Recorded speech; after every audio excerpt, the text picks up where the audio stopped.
és un campus singular. És un campus singular perquè està fora del que diríem l'àrea metropolitana de la ciutat de València.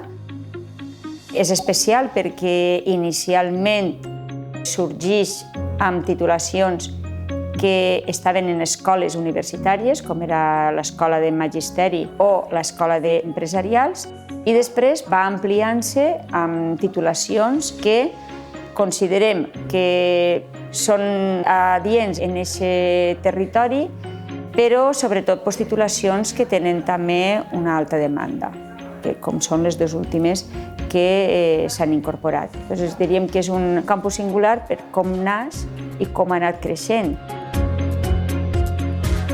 Jo definiria el campus d'Ontinyent com un campus familiar, en el que prima la confiança, en el que si tens qualsevol problema pots comptar amb l'ajuda tant de personal docent, personal no docent. Jo penso que és genial, que és fantàstic. Ontinyent va tindre clar com a ciutat que volia apostar per ser una ciutat universitària, que volia, a més, comptar amb la Universitat Centenària de València i que, a més, no podia fer-ho sols des de l'Ajuntament, sinó comptant amb tots els agents socioeconòmics de la ciutat.